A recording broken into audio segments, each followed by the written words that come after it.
Shalom saudara-saudara, kita bersyukur kita boleh bertemu kembali di dalam PA online GKA Immanuel Malang. Melanjutkan PA kita yang sebelumnya, hari ini kita akan membahas kisah Paulus di Filipi pada bagian yang kedua. Hari ini kita akan bahas tentang hamba perempuan yang dilepaskan dari kuasa roh tenung. Kita akan baca dari Kisah Para Rasul pasal 16 ayat yang ke-16 sampai 23. Saya akan bacakannya untuk saudara sekalian. Pada suatu kali, ketika kami pergi ke tempat sembahyang itu, kami bertemu dengan seorang hamba perempuan yang mempunyai roh tenung. Dengan tenungan-tenungannya, tuan-tuannya memperoleh penghasilan besar. Ia mengikuti Paulus dan kami dari belakang sambil berseru, katanya, "Orang-orang ini adalah hamba Allah yang Maha Tinggi. Mereka memberitakan kepadamu jalan kepada keselamatan." Hal itu dilakukannya beberapa hari lamanya. Tetapi ketika Paulus tidak tahan lagi akan gangguan itu, ia berpaling dan berkata kepada roh itu, "Demi nama Yesus Kristus, aku menyuruh engkau keluar dari perempuan ini." Seketika itu juga keluarlah roh itu. Ketika tuan-tuan perempuan itu melihat bahwa harapan mereka akan mendapat penghasilan lenyap, mereka menangkap Paulus dan Silas, lalu menyeret mereka ke pasar untuk menghadap penguasa. Setelah mereka membawa keduanya menghadap pembesar-pembesar kota itu, berkatalah mereka, katanya, "Orang-orang ini mengacau kota kita ini karena mereka orang Yahudi dan karena mereka mengajarkan adat istiadat yang kita sebagai orang Rom tidak boleh menerimanya atau menurutinya." Juga orang banyak bangkit menentang mereka, lalu pembesar-pembesar kota itu menyuruh mengoyakkan pakaian dari tubuh mereka dan mendera mereka. Setelah mereka berkali-kali didera, mereka dilemparkan ke dalam penjara. Kepala penjara diperintahkan untuk menjaga mereka dengan sungguh-sungguh. Berbahagia kita yang baca firman Tuhan, menyimpan dalam hati, dan berjalan di dalam tuntunan kebenaran yang kita pelajari daripadanya. Mari kita berdoa sebelum kita merenungkan firman Tuhan. Bapa yang di surga, terima kasih kami boleh membaca firman-Mu. Kami bersyukur kami boleh bertemu kembali untuk belajar akan kebenarannya. Tuntunlah kami ya Tuhan, supaya melalui apa yang kami baca dan renungkan hari ini, kami dituntun untuk mengenal akan maksud-Mu, dan kami dituntun untuk hidup sesuai dengan tuntunan itu. Terima kasih ya Tuhan, pimpinlah kami ya Roh Kudus, kiranya Engkau yang berkata-kata melebihi apa yang dikatakan manusia, Engkau yang membuat firman-Mu hidup dalam hati dan pikiran kami. Terpujilah nama Tuhan. Demi Yesus Juru Selamat kami yang hidup, kami berdoa dan mengucap syukur. Amin. Nah, saudara yang dikasihi Tuhan, hari ini kita meneruskan cerita tentang Paulus di Filipi. Sebuah perjalanan yang dimulai dengan mimpi yang diterima oleh Paulus di Troas. Ketika malam hari ia melihat seorang Makedonia berseru-seru untuk minta mereka menyeberang ke Makedonia yang sekarang adalah Yunani, ya. Dan setelah memutuskan bahwa itu adalah Roh Kudus yang memberitahu, maka Paulus, Silas, Lukas, dan beberapa saudara-saudara kemudian menyeberang, dan mereka sampai di Filipi, kota yang pertama yang mereka singgahi di Makedonia. Dari Filipi itu mereka kemudian memberitakan Injil kepada Lydia yang menjadi orang pertama barangkali yang percaya pada Tuhan di daerah Yunani dan Eropa, dan sejak itu mereka tinggal menginap di rumah Lydia. Nah, saudara-saudara, bagian yang kita baca ini ditulis oleh Lukas sebagai sebuah peristiwa yang perlu dicatat. Dikatakan dalam ayat yang ke-16 itu begini. Pada suatu kali ketika kami pergi ke tempat sembayang itu, kami bertemu dengan seorang hamba perempuan yang ada roh tenung. Nah, kata pada suatu kali menunjukkan bahwa Lukas tidak mencatat kapan waktunya itu ya. Tetapi ketika mereka di Filipi itu, mereka nampaknya selalu beribadah di tempat sembahyang itu. Nah, suatu kali ya, suatu peristiwa ini menunjukkan bahwa Lukas itu ingin menceritakan sesuatu pada penerima surat ini. Yang kalau kita baca di depan adalah Theophilus ya, sesuatu yang penting kamu ketahui. Juga pasti sesuatu yang penting untuk kita ketahui sebagai umat Tuhan zaman ini. Nah, apa yang dicatat oleh Lukas sebagai sesuatu yang penting itu? Nah, ini ceritanya ya.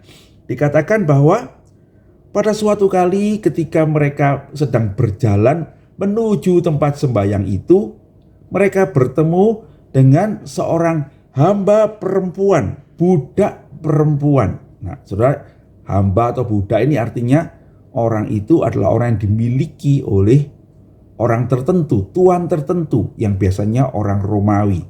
Nah, saya mau ingatkan sekali lagi saudara-saudara, Filipi adalah kota persinggahan orang Romawi. Ya, jadi banyak orang warga negara Roma di situ. Dan sebetulnya Paulus juga warga negara Romawi ya, tapi mereka tidak tahu. Nah, saudara-saudara, ini ada satu budak yang dimiliki. Waktu itu budak itu seperti harta milik ya. Tidak dibayar tapi sudah dibeli gitu ya, seperti barang.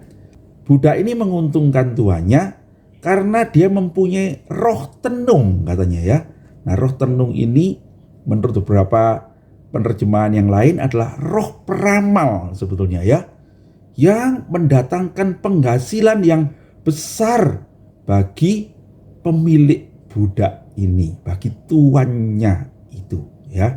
Nah, saudara-saudara, rupanya budak ini bisa meramalkan masa depan atau bisa memberikan nasihat atau sesuatu yang bisa membuat orang datang kepadanya menanyakan tentang hidup mereka. Nah, saudara-saudara, peramal itu banyak ya di antara kita. Dukun-dukun begitu ya yang palsu mengaku saja. Tetapi sesungguhnya saudara-saudara, ada benar-benar dukun-dukun, orang-orang yang dikuasai oleh roh jahat ya, dan ada kuasa-kuasa gelap ini yang bisa membuat mereka melihat sesuatu. Ramalan itu bisa jadi ramalan masa depan, atau dia bisa melihat hal yang tidak bisa mereka tahu. Misalnya nih ya, ada orang kecurian, dia tidak tahu siapa yang mencuri barangnya. Dia bisa datang kepada dukun itu, dan dukun itu oleh kuasa roh jahat, setan itu bisa tahu tuh siapa yang mengambil barang orang itu. Nah, rupanya budak ini adalah tipe yang kedua, yang memang ada kuasa gelap di dalamnya, sehingga banyak sekali nasihatnya barangkali gitu ya, atau apa yang dikatakannya itu benar. Nah, karena itu banyak orang datang, dan itu sebabnya maka tuannya itu dikatakan oleh Alkitab kita itu mendapat penghasilan besar. Saudara, kita tahu dari sini ya, sesungguhnya budak ini kan menjadi korban ya. Dia itu dikuasai roh jahat yang pasti mendatangkan sesuatu yang buruk bagi dia.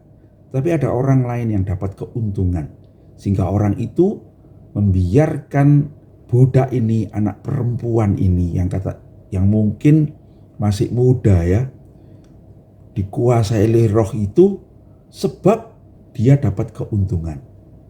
Saudara, ini sering terjadi bukan di antara kita ya. Kadang-kadang kita membiarkan orang lain itu mengalami kesukaran-kesukaran, karena melalui kesukaran orang lain itu ada orang-orang yang mendapat keuntungan.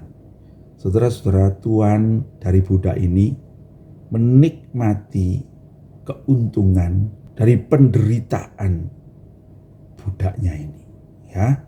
Nah, saudara-saudara, dikatakan kemudian bahwa budak ini suatu kali bertemu dengan Paulus ya, dan dia mengikuti Paulus ya, dan sambil mengikuti kemudian firman Tuhan mencatat bahwa dia berseru-seru. Katanya begini, orang-orang ini adalah hamba Allah yang maha tinggi. Mereka memberitakan kepadamu jalan kepada keselamatan. Saudara-saudara, roh setan itu mengatakan apa yang benar dan seakan-akan mendukung Paulus. Kita nanti tahu bahwa itu dibaca oleh Paulus sebagai gangguan ya. Nah, kita tidak tahu sebenarnya bagaimana, tetapi Tuhan mengizinkan Buddha ini untuk bertemu dengan Paulus, dan kita nanti tahu bahwa maksudnya Tuhan akan melepaskannya dari kuasa setan, kuasa jahat yang mengganggu, yang menguasai hidupnya itu. Nah, firman Tuhan kemudian mengatakan bahwa beberapa hari Buddha itu terus mengikuti Paulus. Nah, kita tidak tahu ya kenapa Tuhan tidak mencegah dia, dan kita tidak tahu juga kenapa Paulus kok membiarkan dia itu mengikuti dia beberapa hari. Mungkin pada waktu-waktu itu Paulus juga memberitakan Injil kepada dia. Tetapi pada satu titik Paulus itu merasa itu adalah gangguan yang mengganggu dia ya. Mengapa? Karena kalau kita memperhatikan Paulus itu terganggu dan mengusir setan itu, berarti entahlah melalui pernyataannya atau melalui hal-hal yang lain yang terjadi beberapa hari itu membuat dia merasa terganggu ya. Bisa jadi terganggu untuk pemberitaannya, bisa jadi terganggu karena Paulus itu merasa sedih, merasa susah karena orang ini terus dikuasai oleh roh jahat itu. Maka katanya suatu kali Paulus berhenti, kemudian berpaling, dikatakan dia menghadap kepada budak perempuan itu yang mengikuti dari belakang, dan kemudian berkata kepada roh itu ya, dia berkata kepada roh itu, demi nama Yesus Kristus, aku menyuruh engkau keluar dari perempuan ini, dari anak perempuan ini. Saudara-saudara, dan roh itu keluar ya. Ini menunjukkan kuasa Tuhan yang melampaui kuasa roh setan yang menguasai Buddha itu ya. Tetapi akibatnya saudara-saudara, di dalam ayat yang ke-19 sampai ke-23 itu kita bertemu dengan kenyataan bahwa pemilik Buddha itu kemudian marah. Alasannya kenapa? Karena dia kehilangan kesempatan untuk mendapatkan penghasilan itu. Yang kita tahu di depan adalah penghasilan yang besar ya. Dia merasa dirugikan dan akibatnya dia kemudian menangkap Paulus. Nah, kata menangkap ini menunjukkan bahwa dia punya anak buah barangkali begitu. Nampaknya dia orang cukup kaya atau berkuasa, dan dia menyeret Paulus ke pasar. Menyeret itu menunjukkan bahwa itu paksaan ya. Paulus, Silas, dan barangkali Lukas bersama-sama mereka diseret juga ke pasar. Nah, saudara-saudara, kenapa kok ke pasar? Nah, kita mesti mengerti gini ya. Mungkin kita merasa aneh. Loh, ini kok diseretnya kok ke pasar gitu ya. Sebab pada waktu itu saudara, barangkali seperti pusat kota itu yang terdapat adalah ada pusat pemerintahan, pusat militer, pusat pertemuan masyarakat, pasar, dan pusat pertemuan alun-alun itu ya. Nah, seringkali kita masih menemukan itu bukan di kota-kota kita ya. Ada pengadilan juga di situ ya. Nah, saudara, pada waktu itu seperti itu jugalah kota-kota besar pada umumnya. Itu sebabnya mereka itu diseret ke pasar, itu artinya ke tempat pusat kota itu. Nah, saudara-saudara, di situ mereka kemudian bertemu dengan pejabat-pejabat pemerintahan, ya, pembesar-pembesar, dan kemudian muncullah dakwaannya, ya. Dakwaannya ini ada 3, saudara-saudara. Yang pertama, bahwa Paulus, Silas, dan rombongannya itu orang-orang Yahudi ini mengacau, ya, dalam arti membawa kerugian, membuat kami semua tidak senang, begitu. Yang kedua, mereka ini adalah orang-orang yang membawa kebiasaan-kebiasaan yang mengganggu kita. Mereka adalah orang-orang Yahudi. Mereka itu bukan dari kelompok kita. Ya, yang ketiga, mereka itu datang untuk merusak kebiasaan kita, karena mereka membawa kebiasaan baru yang kita sebagai kelompok besar di kota ini, yaitu orang Rum, tidak boleh menerimanya. Ya, itu ada status quo, ya, keadaan yang harus kita pertahankan. Jangan mau diacak-acak oleh orang lain. Nah, 3 hal itu yang kemudian didakwakan kepada Paulus, Silas, dan teman-temannya. Dan dikatakan bahwa mereka mendapat dukungan dari orang banyak di ayat 22 itu ya. Dan karena itu pembesar-pembesar itu kemudian mengoyakkan baju mereka, mendera mereka, dan setelah beberapa kali didera, akhirnya mereka dimasukkan ke dalam penjara dengan pesan kepada kepala penjara itu supaya mereka dipenjara dan dijaga baik-baik. Dan nanti kita tahu berikutnya, saudara, dalam bagian yang akan kita bahas minggu depan, bagaimana mereka dimasukkan dalam penjara yang paling bawah, bahkan mereka dipasung, ya. Nah, saudara-saudara, dalam pemberitaan Injil tidak mudah, ada tantangan, tetapi kita bersyukur, kita tahu bahwa melewati semua tantangan itu justru nama Tuhan yang nanti dipermuliakan. Nah, untuk hari ini apa yang kita bisa pelajari, saudara-saudara? Yang pertama, kita tahu dari apa yang kita baca ini bahwa Roh Yesus Kristus, Roh Kudus, itu lebih besar daripada roh dunia ini dan roh-roh jahat. Saudara-saudara, Yesus itu adalah pencipta langit dan bumi dan seluruh ciptaan. Dialah Tuhan. Dan semua yang lain itu adalah ciptaan, termasuk setan, termasuk kuasa-kuasa dan roh-roh yang lain itu. Nah, saudara, karena itu kita tidak perlu takut, tidak perlu khawatir. Sebab tidak pernah setan dan semua ciptaan yang lain, roh dunia, roh setan, bahkan malaikat itu bisa melawan penciptanya. Mereka tidak sekelas, gitu ya. Mereka berbeda derajat.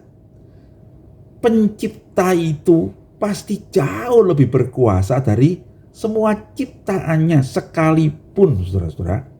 Kalau kita melihat kuasa-kuasa gelap itu menakutkan, ya. Mereka sepertinya bisa melakukan hal-hal yang tidak mampu kita lakukan. Mereka punya kuasa-kuasa yang melampaui kekuatan kita manusia. Tetapi dibandingkan dengan Tuhan, sesungguhnya mereka bukan apa-apa, bukan lawannya. Sebab mereka juga adalah ciptaan Tuhan. Mari kita ingat bahwa ketika setan itu mau mencobai Ayub pun, setan itu mesti minta izin kepada Tuhan. Ya, karena itu tidak usah takut dengan kuasa kegelapan. Paulus itu di dalam nama Yesus memerintahkan roh itu keluar, dan Alkitab mengatakan seketika juga roh itu keluar. Artinya apa? Dia tidak bisa tidak, harus taat ketika Yesus Kristus menyertai Paulus. Nah, saudara, kalau kita orang percaya mempunyai Yesus dalam hati kita, kita sungguh-sungguh menerima Tuhan sebagai Tuhan dan Juru Selamat kita. Sesungguhnya ya, kita mempunyai kuasa bukan karena kita, tetapi karena roh yang ada dalam diri kita itu. Tetapi apakah itu berarti setan tidak bisa mencobai kita? Bisa, saudara. Kalau kita ingat Ayub, setan itu bisa mencobai Ayub, tetapi itu atas izin Tuhan.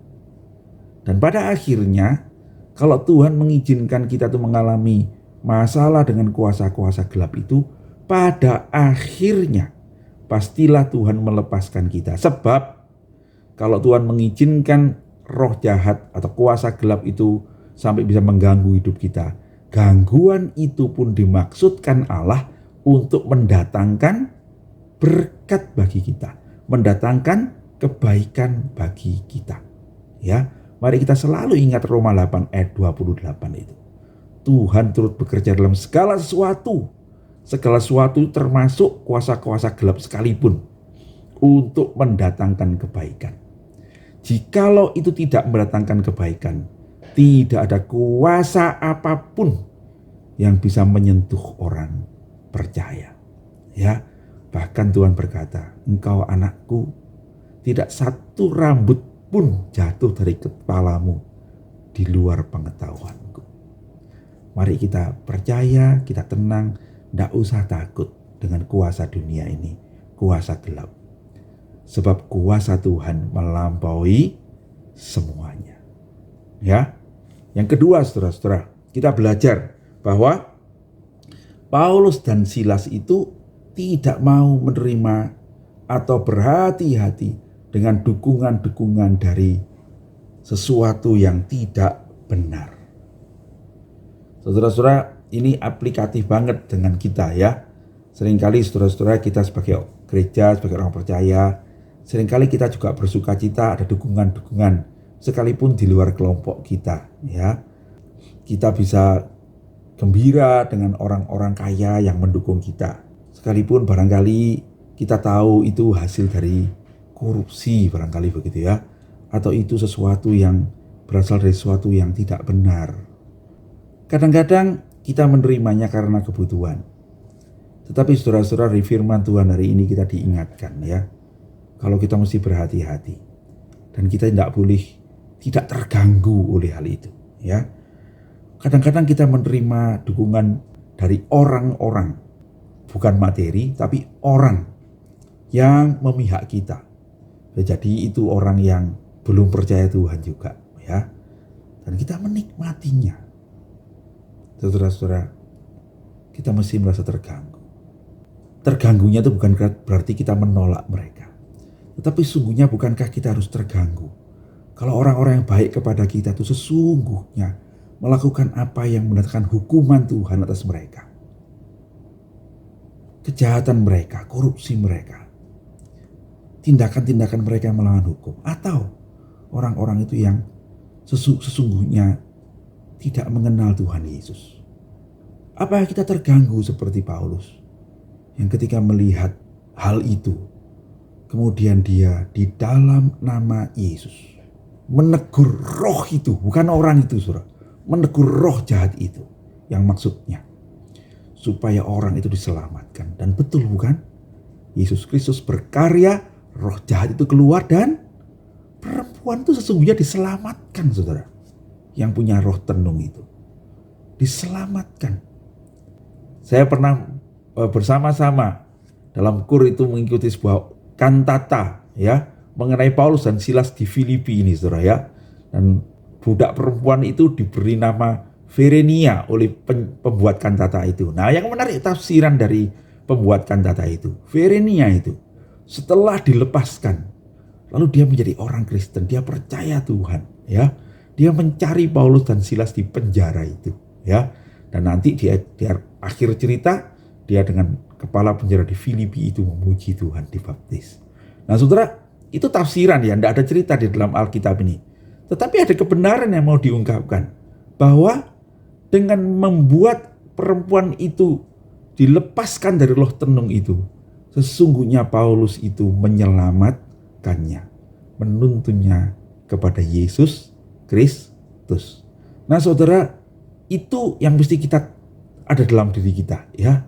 Gangguan itu bukan membuat kita menolak orang-orang yang baik kepada kita itu, tapi gangguan itu membuat kita harus membawa orang-orang yang baik kepada kita itu, baik menolong kita dengan materinya atau orangnya sendiri, untuk mendapatkan kuasa Yesus, keselamatan dari Yesus yang membuat mereka dilepaskan dari kejahatan, yang membuat mereka dilepaskan dari dosa, dan mereka kemudian dituntun pada hidup yang kekal itu. Nah, saudara-saudara, itulah kasih, ya. Mari kita tidak memanfaatkan orang-orang baik itu, tapi marilah kita mengasihi mereka, menuntun mereka kepada Yesus. Mari kita berdoa bagi mereka agar Tuhan melepaskan mereka dari kuasa-kuasa kegelapan itu. Yang terakhir, kita menyadari bahwa kalau kita memberitakan Injil, pasti ada tantangan, pasti ada masalah. Pasti ada hal-hal yang membuat kita tuh mengalami pergumulan, ya. Tantangan itu bisa dari kuasa gelap, tantangan itu bisa dari otoritas manusia, Tantangan itu bisa dari orang-orang yang merasa kehilangan keuntungannya karena kita membuat orang-orang di sekitarnya yang menguntungkan dia itu percaya pada Tuhan Yesus. Dulu orang-orang itu adalah pendukung-pendukung dari orang-orang yang jahat itu. Tetapi ketika kita memberitakan Injil, pendukung-pendukung itu kemudian mendukung gereja, maka bisa jadi orang-orang yang kehilangan dukungan itu akan melawan kita. Dan kita juga bisa mendapatkan tantangan dari mayoritas, dari komunitas. Apa yang harus kita lakukan? Mari kita terus memberitakan Injil itu. Setia, bukan mengutuk, bukan melawan, tapi setia untuk memberitakan kabar baik itu. Ya, dan biarlah Roh Tuhan yang menolong kita. Ingatlah, kalau tantangan-tantangan itu boleh datang kepada kita, Tuhan mengizinkan itu semua supaya pada akhirnya nama Tuhan dipermuliakan dan kita boleh melihat kuasa Tuhan dinyatakan. Mari kita percaya kepada Tuhan. Saya tidak tahu tantangan apa yang sedang saudara hadapi, pergumulan apa yang sedang saudara alami. Percayalah pada Tuhan dan mari kita tetap bersikap positif, berdoa bagi orang-orang yang menganiaya kita, mendoakan bagi orang-orang baik di sekitar kita, dan biarlah hidup kita ini membawa bukan kekuatan kita, tetapi kekuatan Tuhan itu nyata. Nama Tuhan dipermuliakan. Tuhan kiranya menuntun kita sekalian. Mari kita berdoa. Terima kasih Tuhan, kami boleh belajar dari firman-Mu tentang bagaimana kami hidup di tengah-tengah dunia yang barangkali berbeda dengan kami, yang barangkali menantang kami. Bagaimana kami bersikap terhadap hal-hal yang kurang baik, yang jahat di sekitar kami. Biarlah kami tidak mengambil keuntungan-keuntungan daripadanya, tapi kami bersungguh-sungguh mengubahnya kepada Kristus, mengasihi mereka dan menuntun orang-orang yang belum percaya pada Kristus. Dan tuntunlah kami ya Tuhan, ketika kami menghadapi kekuatan-kekuatan yang tidak mampu kami atasi dengan kekuatan kami sendiri. Kami bersandar kepada Tuhan dan di dalam nama Tuhan Yesus. Biarlah kami beroleh kekuatan untuk menang atas pergumulan-pergumulan itu. Tuntunlah kami di jalan yang benar. Dalam nama Tuhan Yesus kami berdoa. Amin. Demikian PA kita hari ini saudara-saudara. Kita bertemu nanti kalau kita mau berdiskusi di dalam Zoom meeting jam 6 sore di Zoom meeting GKA Immanuel Malang. Tuhan Yesus memberkati.